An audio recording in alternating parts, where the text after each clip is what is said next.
Hello दोस्तों, देसी TV Bharat पर आप सभी का हार्दिक स्वागत अभिनंदन करता हूं। दोस्तों, बसपा सुप्रीमो इस समय काफी ज्यादा एक्टिव हैं, काफी ज्यादा सक्रिय हैं। लोकसभा चुनाव के साथ साथ विधानसभा का चुनाव होने वाला है। इधर जातिगत जनगणना के आंकड़े भी आ गए हैं और जातिगत जनगणना को लेकर बसपा सुप्रीमो ने पहली प्रतिक्रिया दी है। तो दोस्तों, इस समय बसपा सुप्रीमो जहां पर बैठकें कर रही हैं, वहीं पर बसपा के नेशनल कोऑर्डिनेटर, युवा चेहरा आकाश आनंद मध्य प्रदेश से लेकर हरियाणा, राजस्थान, तेलंगाना तक लगातार वो ग्राउंड पर नजर आ रहे हैं।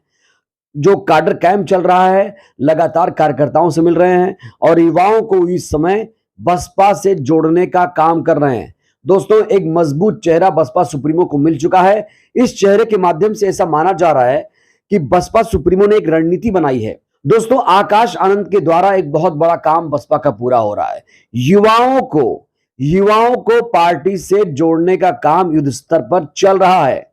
जी हां दोस्तों, आपको बताऊं दोस्तों, जातिगत जनगणना के जो आंकड़े हैं, बसपा सुप्रीमो ने उसको लेकर खुशी जाहिर की है।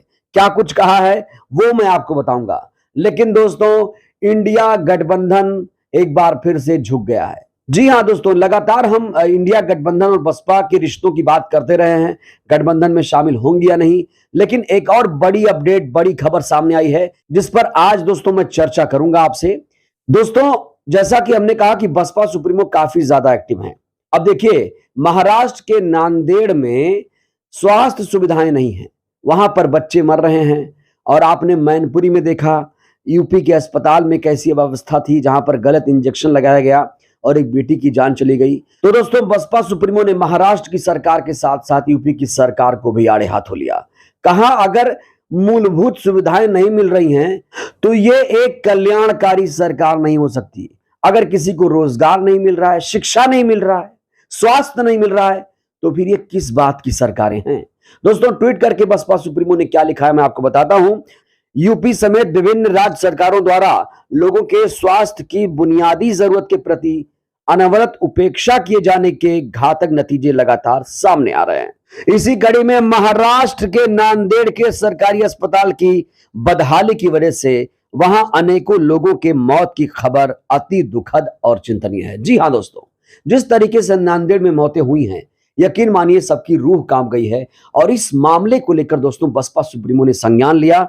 दोस्तों, उन्होंने उत्तर प्रदेश को लेकर भी ट्वीट किया है, योगी सरकार को भी आड़े हाथों लिया है और कहा है वैसे भी सड़क, बिजली, पानी, शिक्षा, स्वास्थ्य जैसी मूलभूत आवश्यकताओं को लेकर आवाजें लगातार उठती रही हैं, किंतु सरकारी उदासीनता कम होने का नाम नहीं ले रही है। यूपी और अन्य सरकारों को आम जनहित और जन सुविधाओं के इन मामलों के प्रति समुचित धन और ध्यान देकर जवाबदेह बनना जरूरी है। क्या कह रही हैं? वो कह रही हैं कि जो बुनियादी सुविधाएं हैं वो इन लोगों को नहीं मिल पा रही हैं। ऐसे में इन्हें लोक कल्याणकारी के साथ साथ जवाबदेह सरकार बनना चाहिए।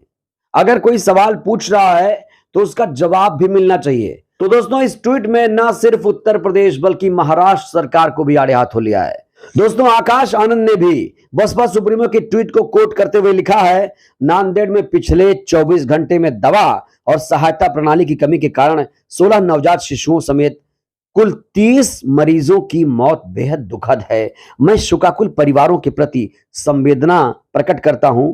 उत्तर प्रदेश, ठाणे, अब नांदेड़, आखिर ये सरकारें कब जाकर अपनी चिकित्सीय प्रणाली ठीक करेंगी? इस गंभीर मामले की तत्काल जांच होनी चाहिए। जाहिर तौर पर अस्पताल में सुविधाएं नहीं हैं। आप भी अस्पताल जाते होंगे, आप लोग भी बताइए यूपी में अस्पताल के हालात कैसे हैं। जहां जहां से आप लोग देख रहे हैं, जहां से किसी प्रदेश से जो आप ये वीडियो देख रहे हैं, अपने अस्पताल का, अपने इलाके के अस्पताल का हाल मुझे जरूर बताइएगा दोस्तों। और दोस्तों, जातीय जनगणना को लेकर बसपा सुप्रीमो बहुत ज्यादा खुश हैं। उन्होंने बिहार सरकार को इसको लेकर बधाई भी दी है। नीतीश कुमार से भी वो खुश लग रही हैं, क्योंकि दोस्तों जो ट्वीट किया उन्होंने, जरा ध्यान से सुनिएगा। बिहार सरकार द्वारा कराए गए जातीय जनगणना के आंकड़े सार्वजनिक होने की खबरें आज काफी सुर्खियों में हैं। उस पर गहन चर्चाएं जारी हैं। कुछ पार्टियां इससे असहज जरूर हैं, किंतु बीएसपी के लिए ओबीसी के संवैधानिक हक के लंबे संघर्ष की ये पहली सीढ़ी है। जी हां दोस्तों, तो दोस्तों बसपा सुप्रीमो कह रही है कुछ पार्टियां असहज हैं। कौन कौन सी पार्टियां असहज होंगी? जाहिर तौर पर भाजपा समेत तमाम जो मनुवादी पार्टियां हैं, वो पार्टियां इस तरह की जातीय जनगणना से दूर भागती रही हैं दोस्तों। और इसीलिए कह रहे हैं कि ऐसी कुछ पार्टियां हैं जो इससे असहज हैं और बीएसपी के लिए ये एक पहली सीढ़ी है, क्योंकि दोस्तों बीएसपी जो है वो सामाजिक न्याय की बात करती है। कांशीराम साहब खुद कहते थे कि जिसकी जितनी संख्या भारी उसकी उतनी हिस्सेदारी।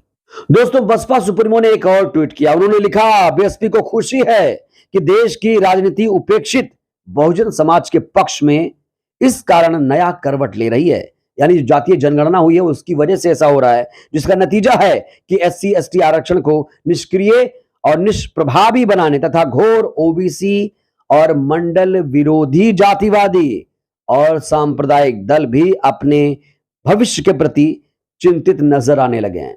वो ये कह रही हैं कि यहां पर जो सांप्रदायिक दल हैं, खासतौर से बीजेपी की तरफ यहां इशारा कर रही हैं वो कि बीजेपी बहुत ज्यादा यहां पर परेशान है।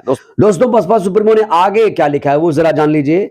वैसे तो यूपी सरकार को अब अपनी नीयत और नीति में जन भावना और जन उपेक्षा के अनुसार सुधार करके जातीय जनगणना अविलंब शुरू करा देना चाहिए। जितनी जल्दी हो उतनी जल्दी योगी सरकार को भी जातीय जनगणना शुरू करा देना चाहिए, किंतु इसका सही समाधान तभी होगा जब केंद्र सरकार राष्ट्रीय स्तर पर जातीय जनगणना कराए और पिछड़े शोषित लोगों को उनका वाजिब हक देना सुनिश्चित करेगी। कह रहे हैं कि सिर्फ उत्तर प्रदेश में जातीय जनगणना से कुछ नहीं होगा, उत्तर प्रदेश में तो हो ही जाना चाहिए। साथ ही साथ जातीय जनगणना का असली जो सच है तब सामने आ पाएगा जब केंद्र सरकार, केंद्र में बैठी मोदी सरकार भी जातीय जनगणना कराए। तो दोस्तों ये बसपा सुप्रीमो की पहली प्रतिक्रिया है जो हमने आपको दिखाई सुनाई। इस बीच दोस्तों बसपा सुप्रीमो की काफी डिमांड बढ़ी हुई है। उन्होंने ये मांग तो कर दी है योगी और मोदी से, जातीय जनगणना कराए जाने की मांग कर दी है। इधर बसपा सुप्रीमो की डिमांड बढ़ी हुई है।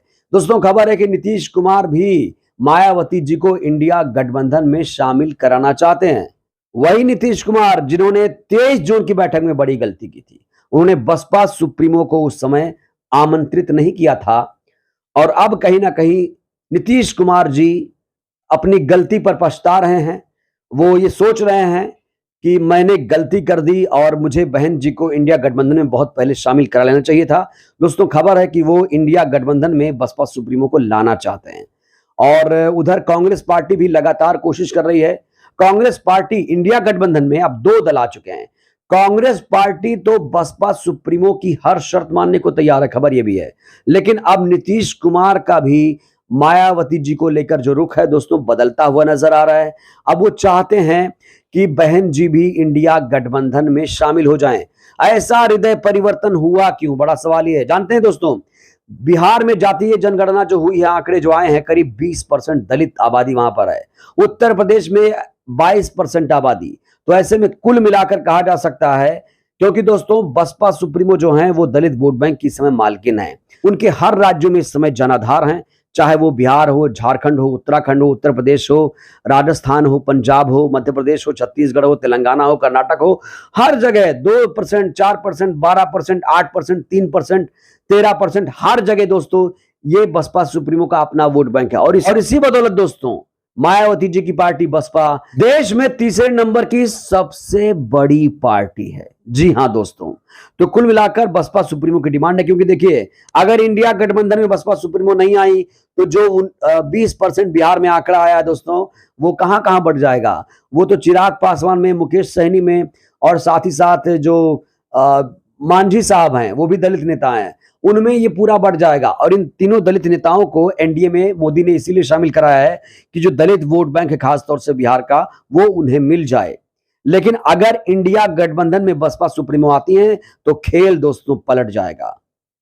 शर्त क्या होगी, शर्त क्या होगी दोस्तों, जहां तक मेरी राय है अब बिना देर किए अविलंब इंडिया गठबंधन को, मायावती जी को प्रधानमंत्री का चेहरा घोषित कर देना चाहिए। अगर वाकई वो इसको लेकर सीरियस हैं, अगर वाकई वो चाहते हैं कि मोदी को सत्ता से हटाना है। नहीं तो ठीक है, आप लोग टाइम पास कर लीजिए। अगर इंडिया गठबंधन में बसपा सुप्रीमो नहीं आई तो दोस्तों बहुत मुश्किल हो जाएगा, क्योंकि जो वोट बैंक है खासतौर से उत्तर प्रदेश में, आप देखिए उत्तर प्रदेश जहां से दिल्ली का रास्ता जाता है, हालांकि बिहार में भी 40 सीटें हैं, लेकिन उत्तर प्रदेश में तो 80 लोकसभा सीटें हैं। इसकी चिंता, इसकी फिक्र कौन करेगा। अगर बसपा सुप्रीमो इंडिया गठबंधन में नहीं आएंगी, नहीं ला पाएंगे ये लोग, जैसे कि शर्त भी रखी जा रही होगी जाहिर तौर पर, अगर ये नहीं ला पाएंगे तो ये हार नहीं तो और क्या है। जाहिर तौर पर दोस्तों बसपा सुप्रीमो अगर इंडिया गठबंधन में आएंगी तो शर्त तो कुछ होगी उनकी, क्योंकि देखिए दोस्तों बसपा सुप्रीमो चुप थी, उन्होंने कुछ नहीं बोला, लेकिन अचानक से इंडिया गठबंधन के जो नेता हैं लगातार अब संपर्क कर रहे हैं, फोन कर रहे हैं, अब लगातार उन्हें इंडिया गठबंधन में शामिल कराए जाने की बात भी शुरू हो गई है और चर्चा तेज है दोस्तों। तो दोस्तों बसपा सुप्रीमो की अपनी एक शर्त होगी, और जहां तक दोस्तों मैंने कहा कि मेरी राय है, अगर प्रधानमंत्री का चेहरा, एक दलित को अगर प्रधानमंत्री का चेहरा प्रोजेक्ट कर देगी इंडिया गठबंधन, तो जाहिर तौर पर यह एक इतिहास रचा जाएगा, यह एक ऐतिहासिक पल होगा। और दोस्तों कहते हैं कि अगर मोदी को इस समय कोई टक्कर दे सकता है वो है बहन जी। बहन जी से बड़ा चेहरा फिलहाल देश में नहीं है, ये बात मान लेनी चाहिए। राष्ट्रीय पार्टी के नेता, अंबेडकरवादी विचारधारा, हर राज्यों में जनाधार, और जिस तरीके से दलित वोट बैंक की मालकिन है, उनका एक समर्थित वोट बैंक है, कहीं नहीं जाता, उन्हीं के साथ रहता है, तो ये एक बहुत बड़ी बात है। ऐसा नेता पूरे देश में नहीं मिलेगा। इंडिया गठबंधन को अब देर नहीं करना चाहिए, कुछ भी हो गठबंधन कर लेना चाहिए। और देखते हैं बीएसपी सुप्रीमो इस पर क्या स्टैंड लेंगे, ये बड़ा सवाल है दोस्तों। बहरहाल जातीय जनगणना को लेकर उन्होंने अपनी जो प्रतिक्रिया थी वो दे दी है, और उधर नाराजगी भी जाहिर की है, अस्पतालों की अव्यवस्थाओं को लेकर नाराजगी जाहिर की है, जो कि जाहिर तौर पर नाराजगी होनी भी चाहिए। गुस्सा भी आता है दोस्तों, अगर आप स्कूल, अस्पताल, सड़क नहीं दे पा रहे हैं तो ये लोक कल्याणकारी सरकारें नहीं है। तो दोस्तों अब गठबंधन को लेकर जहां तक बात है, तो साल के अंत तक गठबंधन में शामिल हो सकती हैं बसपा सुप्रीमो, क्योंकि अभी वो 4 राज्यों के चुनावी नतीजों पर फोकस कर रही हैं। 4 राज्यों में बहुत ही मजबूती के साथ दोस्तों बसपा सुप्रीमो चुनाव लड़ रही हैं, मध्य प्रदेश, छत्तीसगढ़, राजस्थान, तेलंगाना।